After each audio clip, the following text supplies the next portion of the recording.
I'm Chris O'Brien, founder and editor of the French Tech Journal, and I'm here today at VivaTech with Damien Lucas, CEO of Scaleway. Damien, thank you for joining us. Good afternoon. And Damien, let's start by very briefly telling us what is Scaleway? Scaleway is a cloud provider, a European cloud provider. Our value proposition is around independency from foreign technologies and immunity to extraterritorial laws. All that with a very price competitive value proposition and all the performance. And of course, it's a good time to be talking about this and things like sovereignty at the moment. There's a lot going on in the world. But if we're talking about the cloud market today, give us a sense of what it looks like, what the state of it is in terms of where Europe sits compared to, say, the United States. At the moment, if we're looking at the European market is about 80 billions in Europe. The cloud market in Europe, 80 billions. 85% of that is actually owned by the three hyperscalers that are coming from the US: Google, Amazon, Microsoft. And this is a situation we need to actually solve, and we need to rebalance those market shares, and that's one of the mission from Scaleway. And so I'm American here in Europe. I've been here for 12 years.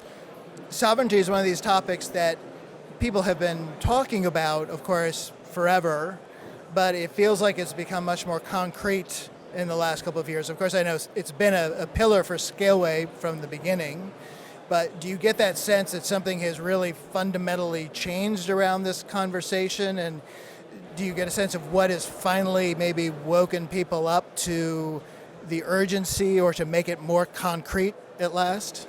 Sure. And this is actually a series of events. A series of events across the past 6 years, let's say, starting during COVID time, when Europe realized that a number of things were impossible, like some of European drugs, we realized we were not able to manufacture them at all, and so on and so on. And then we've seen other areas. We've seen, obviously, the regulation from the US, especially the Cloud Act, that did change a little bit the whole situation. We've seen some shortage, and we've seen what happened in the cloud area with shortage. At the time the first GPUs were out, there was a shortage of H100. That was back in 2023. How the allocation of those H100 was actually done, this is a big question, but it was clear. For the US hyperscalers, it was America first, and Europe would come second. This is a moment we started to realize that this dependency was not very good for the economy. And obviously, last week, with Anthropic being actually shut off for all non-American, it raises a question. We need to be more independent. Yeah. And so, what's always hard to gauge, first of all, is there's so many moving pieces. But let's start with AI in particular, because obviously there's a sense of, we've had data centers for forever, or not forever, but several decades with the internet, but there's obviously very different needs specific for AI, and there's many needs within AI. So explain kind of how AI has really changed the demand for data, for compute, and how is Europe right now positioned to meet that need? If we look at the data center world, we used to run thousands of servers in 100 kilowatts. So for quite a while, the data centers were actually built with rooms of 100 kilowatts that would be filled with 1,000 servers. But nowadays, it's not even one rack. One AI rack is about 100 kilowatts, even more. So actually, this is a totally different change of scale in terms of energy. We're not building data center for a megawatt, we're building data centers for a gigawatt. 1,000 times more. This is much bigger. This is a complete change in the data center world. And in financial metrics as well. It used to cost millions, it now costs billions. This is a total shift. So if I'm, again, looking purely from the European perspective, you know, like if we're just, again, even just looking at France, we just had the Choose France Summit, for example, and there's all these great big announcements. So it sounds like things are at least moving in the right direction. But if I'm also on the ground level, practically day to day, running a company like Scaleway and thinking, where are the bottlenecks in building the compute and the data centers that you need? What is the challenge right now? What is maybe holding Europe back from having the capacity, building at the level it needs? Well, let's put aside the United States. What needs to happen here to really accelerate that building? One of the key to be able to accelerate building that AI capacity is offtake. So offtake is very simple. Companies or different entities are actually committing to future usage. And this is really what enables to build for a purpose, because we know there's going to be customers on those capacities that are being built, and we need a lot of offtake, which means a real commitment from companies, from different entities for future usage. And it's great to see that we're getting more and more of those from public entities.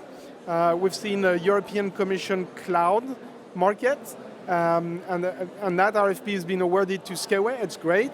We've seen the Health Data Hub in France that has been awarded to Scaleway, and we're waiting for the European AI Gigafactory RFP. This is basically committing to future usage.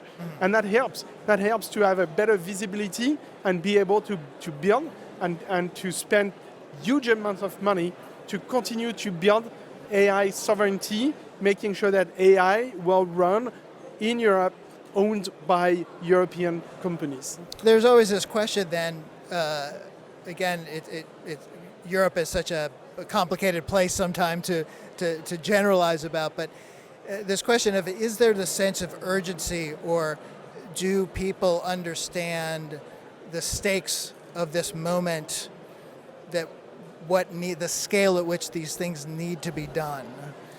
So we could debate specific policy, we could dispute what needs to be done concretely, but on the high level, do you think there is that sense of urgency that fundamentally people get it, so to speak, that they understand something huge is happening and it requires something momentous to be done? I think so.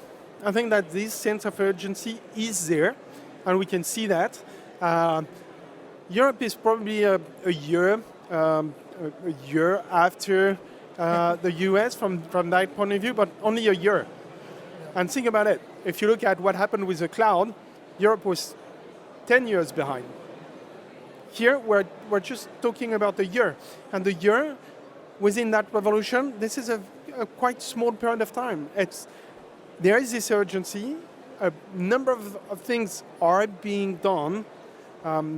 Just in the last couple of weeks, at Scaleway, we've signed up with major companies like LVMH, like La Maif, like RATP, the Parisian subway, etc., etc. A lot of them.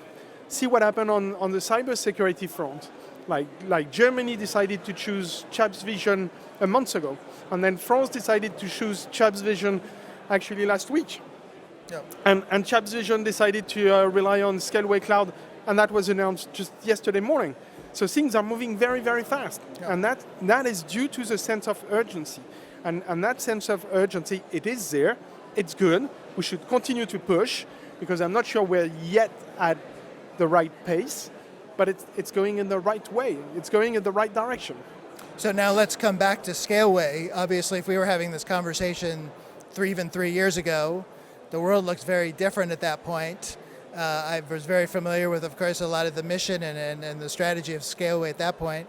But in this mix now, with so much changing, the finance, the models, the sovereignty, the geopolitics, talk about then how you're managing that, both in terms of building out your capacity, but also how you are working with startups and how you are talking to clients about these sort of opportunities. So more than ever, our value proposition is very important. Immunity to extraterritorial laws this is becoming critical. We've seen other cloud providers having issues with the laws of Canada, the laws of the US. Am I able to say no to a demand from the US government, from the Canadian government?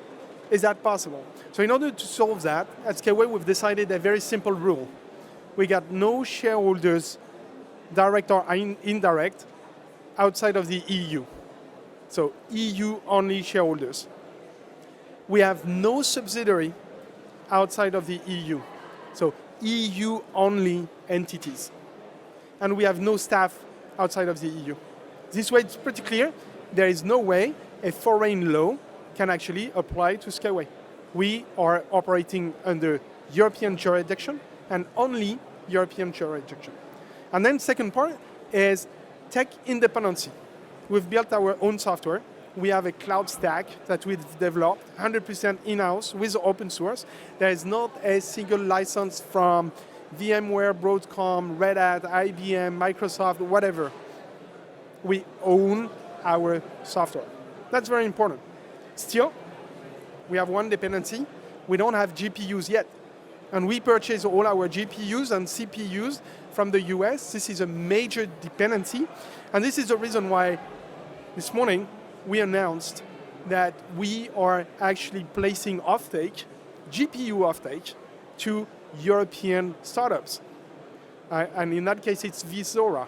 So we're going to run Vizora GPUs. We've ordered them, and we're going to run them in our data centers as soon as they're ready. Yeah. And this is a key enabler for them, and that's very important. And we also support public research, and we work a lot with the Gen C, so that some companies can actually do all the research on public infrastructure, and then launch the result of the research on Scaleway. And this is what we've done with the RATP. RATP having initially trained the whole thing with a startup called Playas on the Gen C and deployed on Scaleway. This is running, and that's great. Yeah. Okay, any final thoughts then? I mean, it's good to speak with you because, I often hear a lot of what I think of as Euro-doomer sentiment these days, especially with the situation with Anthropic this past week. But clearly there's a lot of work to do, but you sound, I think, fairly optimistic, realistic, but optimistic about what's happening. Let me be clear with the different revolutions we've seen in tech. We've seen the cloud revolution, and my message is very clear. That battle is not dead. It's not lost. We still can fight the cloud battle. Second, AI. And AI, there is that sense of urgency, but it is happening, and we can win that battle. We have everything. Look at Europe. We've got energy. We've got great energy in France. We've got a lot of energy, and it's decarbonated. We've got the talents. We've got the infrastructure for that. And third, what's the next revolution? Quantum. Look at the number of European startups in quantum, much more than American startups. So the next revolution is going to be European driven, and that's great. And I'm absolutely enthusiastic with that. That's all right. Yeah, great. Okay, I'm ready to man the barricades with you. All right, Damien, well, thank you for your time this afternoon. I know you're super busy and in demand, so thank you for joining us. And thank best you very of luck. much. We'll stay in touch and follow your progress.